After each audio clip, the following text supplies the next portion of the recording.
জীবন ও সম্পত্তির নিরাপত্তাহীনতায় ভুগছেন চেকারচামবাসী। আতঙ্কে দিন যাপন করছেন। নিরাপত্তা সুনিশ্চিত করার জন্য এলাকায় স্থায়ী বর্ডার আউট পুলিশ পোস্ট স্থাপনের দাবি জানিয়েছেন গ্রামবাসী। 2003 সালে মার ডিমাসা দাঙ্গাই কাছাড় জেলার চেকারচাম মেটনাতল গ্রামে মার জঙ্গিরা 31 জন মানুষকে গুলি করে হত্যা করেছিল।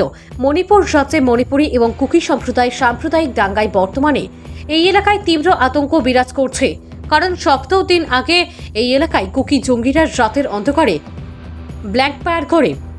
পার্শ্ববর্তী গঙ্গাপুর এলাকা থেকে 3 উগ্রপন্থীকে পুলিশ আটক করে। পুলিশ উগ্রপন্থী খণ্ড যুদ্ধে 3 উগ্রপন্থী নিহত হয়।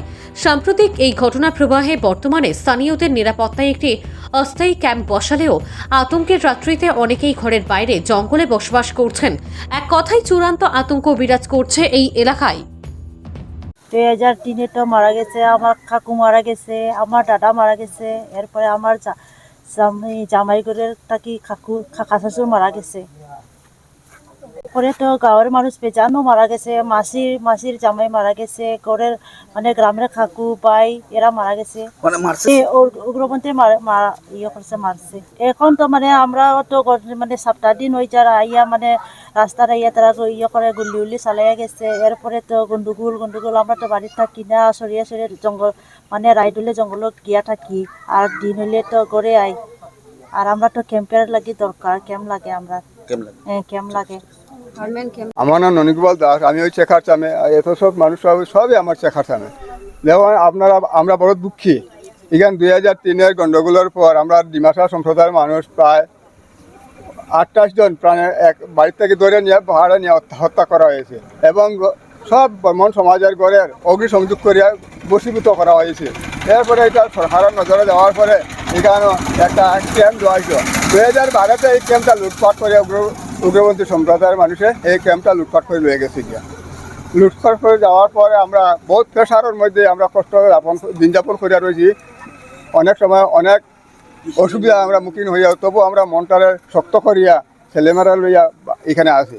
কিন্তু গত এক সপ্তাহ পর আগে নেপাল দাসের বাড়িতে যখন 3টা গুলির শব্দ পাইছি, আমরা বাইরে আমরা বহুত মানুষ একসঙ্গে গিয়া দেখি, এই গুলির শব্দ শুনিয়ে জায়গাটা গিয়া দেখলাম তারা কার উপরে রাগ করছে এটা হইতে পারত না।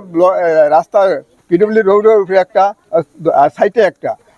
আর পরে আমরা একটু নজর দিলাম, দেখা যায় একটা ঠুলা পাওয়া গেছে, 3টা ঠুলা পাইছি, দেখা যায় এটা মনে হয় আকাশ থেকে পড়ছে নাকি, আকাশ থেকে তারা ফ্লো করলো। এরপর থেকে তো আমরা মনে ব্যাগ আতঙ্ক, আমরা রীতিমতো বাড়ি করে নাই, কোনো দিকে কোনো সারা শব্দ শুনে লোকের মুখে যদি আমরা খবরও পাই তখন আমরা বাড়িঘর ছাড়িয়ে যাই। এটা শুনিয়ে আমরা কচুরাম থানার ওসি মহোদয়ে বা সরকারের তরফ থেকে একটা ক্যাম্প আইছে, ক্যাম্প আইয়া তাহার মতো সুব্যবস্থা নাই। আমরা এখন তা পার্মানেন্ট দিচ্ছি একটা এলপি স্কুলে। এলপি স্কুলটা 1 তারিখে খুলে যাইব। এখন আমরা কই রাখতাম, আর একটা উইভিং সেন্টার আসলো, ওইটা এখন খালি পড়ে রয়েছে। ওই জায়গাটা আমরা পরিষ্কার করেছি, আমরা সাধারণ মানুষ। এখন দেখা যায় বহুত পয়সা করে দরকার, আমরা কই থেকে পয়সা পাইমু। এখন টিন নষ্ট হয়ে গেছে কয়েকটা, এবারে বিদ্যুতের প্রয়োজন আছে, কারেন্টের লাইন এটারও দরকার আছে, কারেন্ট আমরা কই থেকে দিমু।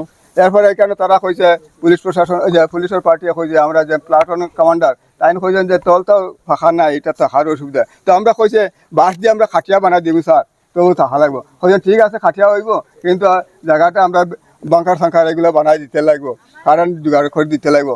এখন আমরা কারেন্ট কই পাইমু আর কীরকম করবো, এখন তারা এই ফেসিলিটি যদি পায় না তো তারা তো চলে যাইব। আচ্ছা, এই বিষয়ে আপনারা কোনো ব্যাপারে আমরা কালকে আমার আর গ্রামের আমার 4 জন মানুষ লোক গেছে, আমার ভাই বন্ধু এরা গেছিলেন, যার ডিসি স্যারও গেছে, এমপি মহোদয় ফরওয়ার্ডিং লইয়া ডিসি স্যারে দেওয়া হয়েছে। তখন আমার ডিসি স্যারে কইছেন যে ক্যাম্প তো নতুনভাবে কোনো কিতাব, দাদা আমার বিষয় দা কিতা কইছেন যে নতুনভাবে কিতাব নাই, কইছেন অ্যালটমেন্ট নাই।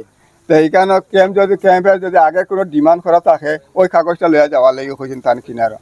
আচ্ছা, আমরা তো ক্যাম্পের লাগে প্রায় সময় ডিমান্ড করে থাকি, কাগজ মেমোরেন্ডাম দিচ্ছি।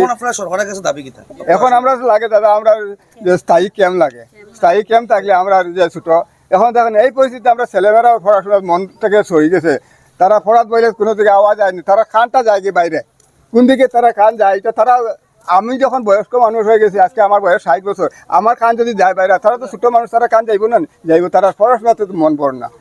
গতকালকে গেছিলাম ওই যে গ্রামে নানান আতঙ্ক দেখা দেওয়ার ফলে গতকালকে না আমরা প্রায় 2003 পরে থেকে আমরা মেমোরেন্ডাম দিয়ে দিই, ক্যাম্পের লাগি বহুতবার দেওয়া হয়েছে।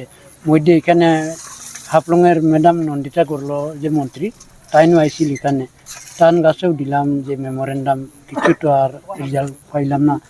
তো গতকালকে ডিসি স্যারে মেমোরেন্ডাম দেওয়ার পরে কইছে যে এটা ক্যাম্পের কোনো বাজেট নাই, অ্যালটমেন্ট নাই, আগামী বছর যদি চেষ্টা করলে আগামী বছর দেওয়াইব ওরকম কইছে। আমরা কইলাম স্যার এখন বাড়িতে মানুষ থাকে না ধরাইয়া, তো এরকম করলে তো আমরা ওটাই কইছে যে আগে আরো ডিমান্ড করছেন আপনারা, না ডিমান্ড করছেন না। তো আমরা তো কইলাম আগে বহুতবার ডিমান্ড করা, তো পুরানা যেটা আছে আগের ওটাও মেমোরেন্ডামটা অন্যদিন আনিয়ে দিব ওরকম কয়ে দিছে। ভাবি তো আমরা তো এখানে একটা সিআরপি ক্যাম্প যদি থাকে স্থায়ীভাবে মানে এখন কি অস্থায়ীভাবে আছে? ও এখন অস্থায়ীভাবে মানে স্থায়ীভাবে লাগে আপনার?